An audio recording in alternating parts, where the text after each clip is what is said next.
Hello everybody, this is Irsu99 bringing you not only my first trailer analysis video, but my first video introducing my voice. That is if you don't count the Coke and Mentos video that I did a while back with my buddies. But this is more just a singular video on my channel. So the trailer for the Godzilla movie that is releasing is quite a spectacle. It is, oh my god. Well, first off, I've been a huge Godzilla fan really since I was a very young child. So I'm a complete fanboy for Godzilla. People who know me in real life will know how big of a fan of Godzilla I am. But this movie is, I feel, is going to be really something amazing. Compared to the first movie anyway, which wasn't a very bad movie, I would say, but I wouldn't say it was a very good movie. Gareth Edwards is very subtle with his movies. He's not very blunt, I guess you can say, with his content. He's very, like I said, subtle about the monsters. Like in his movie Monsters, there's like barely any screen time of the actual monster itself, and it's all about the humans' point of view and how they adapt to this new environment because of this monster. And it just did not work out well with this Godzilla movie, the 2014 one. The fighting scenes were pretty damn good for what they were, but I think I can speak for everyone when I say that the movie Godzilla definitely needed a lot more screen time and to not cut away from the scenes of fighting.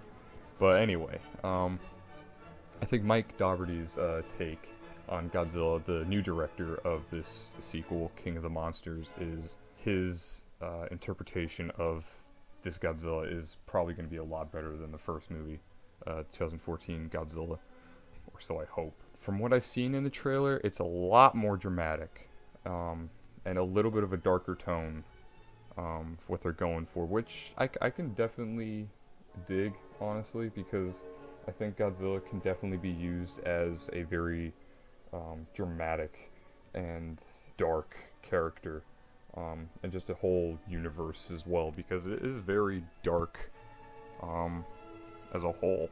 Honestly, it's because it's all really about like the end of the world, pretty much, and the monsters taking back the Earth before the humans came. That's actually a message that this trailer is giving off, and it's in your face too, where it's like the humans are the infection of the Earth, which is debatable, but I'm not going to get into that. And honestly, I don't care about politics, especially if it's in a Godzilla film. Like, come on. It's all about the movie. You're going to see a Godzilla movie for the action and the Godzilla action, not just for fucking politics. But I've trailed off way too much by this point. So, the trailer opens up with a scene of Millie Bobby Brown, who, if you may not know, is the pretty much the main character in Stranger Things, which is a Netflix TV show, which is something I actually haven't seen yet, but she's there. She's pretty much the main character of this movie. You can see in the background the POW flag, which is pretty interesting because it's a very, I wouldn't say rare, but it's not a very well-known flag.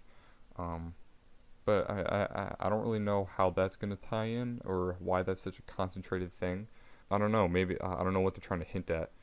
But as the trailer goes on, you can see like all these clouds in the background, thunderstorms, and this huge smoke, or yeah, like a smoke storm or something, flooding the city that she's in.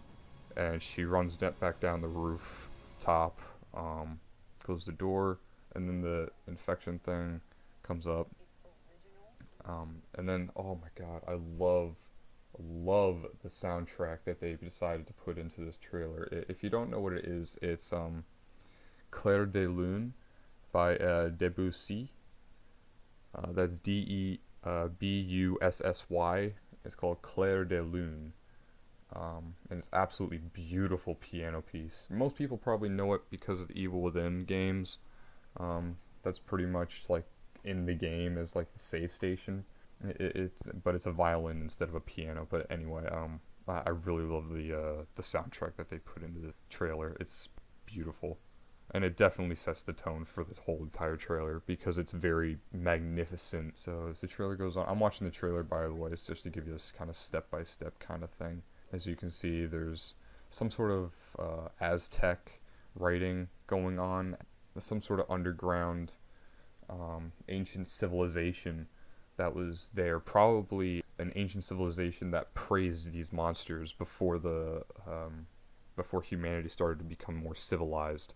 There was a civilization that praised these monsters as gods.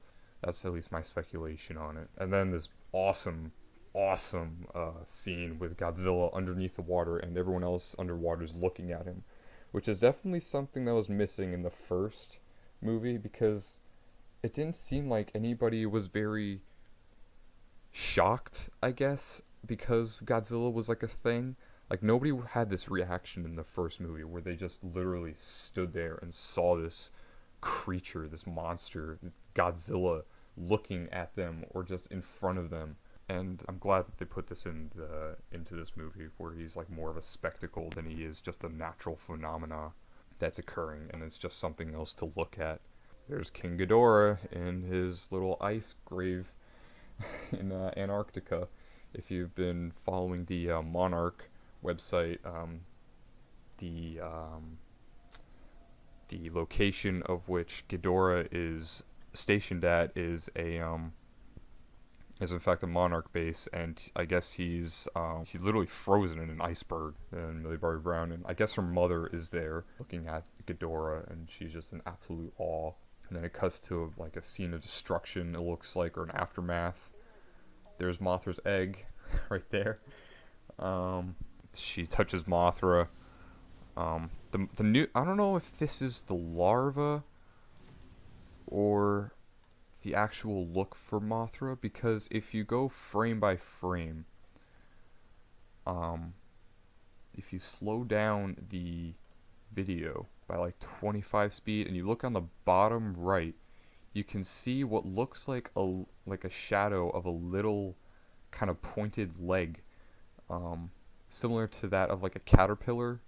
They kind of have like those little pointed legs. I'm talking more about like the caterpillars that turn into moths, not really the ones that turn into butterflies, because they have more padded feet. But yeah, you can see that she has a little bit of a pointed kind of leg going on. But like I said, I'm kind of hoping that this isn't the final form of Mothra, because I don't know. It looks absolutely nothing like how she looks in the older movies. It's not really, she doesn't even look like a moth. She looks more like an alien. But I mean, I think I can definitely get used to it. Then here comes Godzilla rising out of the ocean right here. He lights up the sky with his amazing atomic breath. And I like how they're highlighting his eyes and his dorsal fins and just like everything in his mouth and on his tail. Like everything lights up this time, not just his dorsal fins, which I love. I think it looks really, really cool. And call me crazy, but his atomic breath looks a lot more dense more of a beam than it does compared to the first 2014 Godzilla, because in that film it was literally just like a blue flame that was coming out of his mouth, and it was very narrow, similar to Shin Godzilla's, but it wasn't purple, obviously, it was blue. And this looks more like the Heisei Godzilla atomic breath, which I love, because I absolutely love the Heisei generation of Godzilla movies. And so, and it looks awesome, honestly. And then you see this gorgeous view of Mothra spreading her wings. This movie looks really beautiful. So if this movie is just honestly bad, it'll be just complete eye candy, and it'll be a visual spectacle, if anything, because this movie looks absolutely breathtaking in its visuals and special effects. Yeah, and then the mother, this scene is pretty interesting, because I think this is the mother pushing this detonator button, and she just completely blows up the roof of the volcano, and she releases Rodan. Now this scene is pretty interesting, because There has been speculation that the thing next to Rodan's wing here is either another Rodan, or like a baby Rodan or something, or it may be just like a bomber plane, like a B-52 bomber or something like that. I like how they're resorting back to Rodan being a firebird, than he is just like a regular pterodactyl or something like that, because that's exactly what he is. He's literally like a fire bird. I can't think of the name of it right now, but I know there's like a firebird. And this guy, I recognize him from the Peter Jackson's King Kong. And he's pretty good in that. As this cocky kind of actor. There's Rodan completely wreaking havoc on this little city right here. With his supersonic flying or something like that. It looks so cool though. And he's absolutely ginormous. Here's what it looks like to be Millie Bobby Brown carrying something. I'm not sure what. It looks like, I don't know, maybe some sort of reactor or key, maybe. But obviously these lightning streaks are, in fact, King Ghidorah, so that's probably maybe King Ghidorah being released accidentally, or something happens that gets him released, and he's just pissed and wants everything dead. Picture of a Humvee driving through a gate. This absolute chaos going on. Oh, this scene with this big ass explosion after the picture falls of Millie Bobby Brown's family. Oh my god, okay, this scene is really, really hard to get a frame of, but I'll have a picture in just the screen cap in post-production, pretty much, of the picture, and I'll show you guys what it is. But if you take a look, you can actually see something is on this this pyramid, this mount or something, underneath this this volcano, it looks like, obviously, and this is that exact ancient kind of, yeah, this ancient civilization that's been here underneath this volcano, probably praising Rodan as some sort of god. And I've actually seen some speculation that this statue on the right with like the angel wings is Pazuzu, but I don't know. I think that's a bit of a stretch. If you don't know who Pazuzu is pretty much the demon that possesses the little girl in the Exorcist movie. But I don't know. I think it's a bit of a stretch if like Rodan is possessed or something like that by a devil or a demon or whatever. But back to like what's on the mount though, like there is something on this mount here. You can see that there is some sort of what it looks like a beak or something like that. There's a lower jaw and an upper jaw, which is both pointed. And then if you look even closer, you can kind of see two horns sticking up. It's really hard to see. Like, you're going to have to really look at this picture. But you can actually see the shadows of that the light is expelling off of this thing that's on top of this mount here. And you can see tiny little spikes as well going down the back of whatever this is. So my speculation is that this is Rodan's death.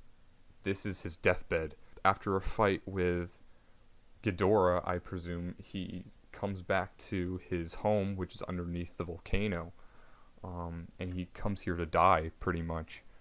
And this huge explosion that's happening is maybe his way of giving off his energy to Godzilla, pretty much similar to how he did in Godzilla vs. Mechagodzilla 2. Back in the, once again, the Heisei movie, Rodan is killed, but not by King Ghidorah, but Mechagodzilla. And he flies on top of a dead Godzilla, who is also killed by Mechagodzilla 2. And he gives him his energy, which is enough to actually kill off Mechagodzilla 2 in that movie. You just completely obliterate him.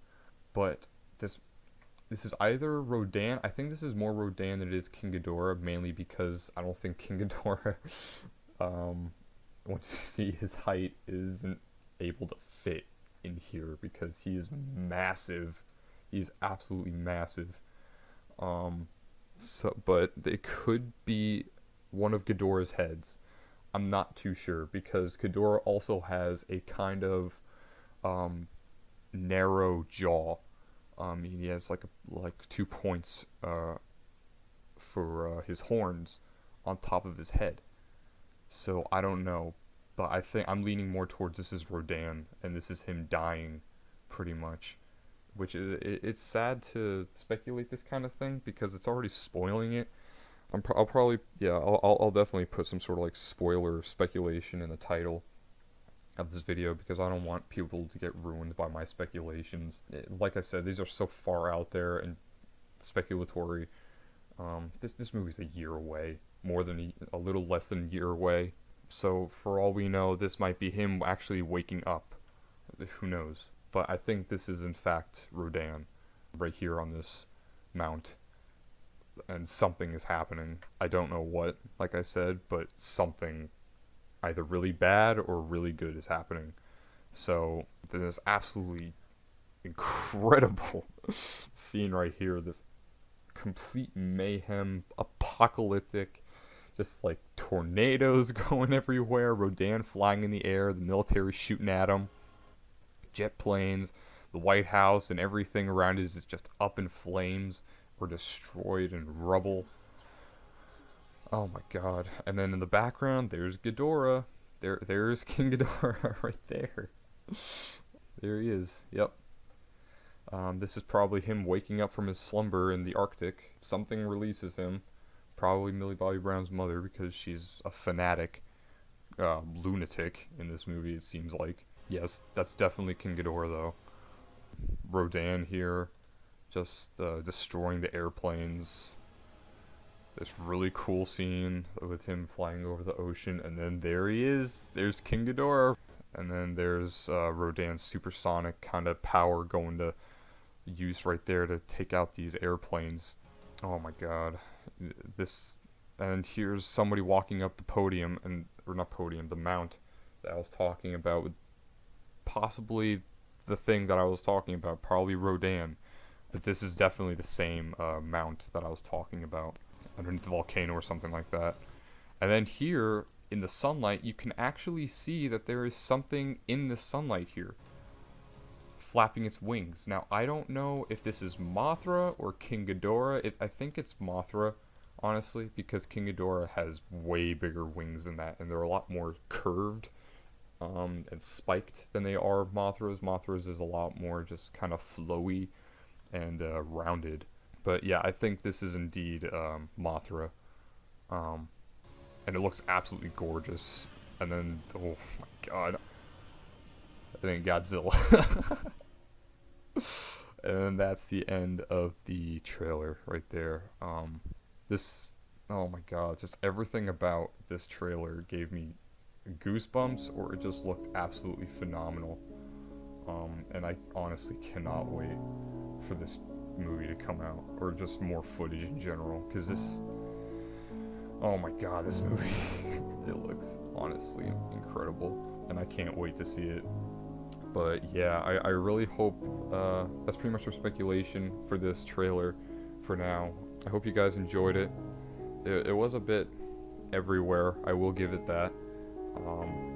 And I'm a little nervous, I guess, just because this is my first time speaking into a mic like this, and posting it.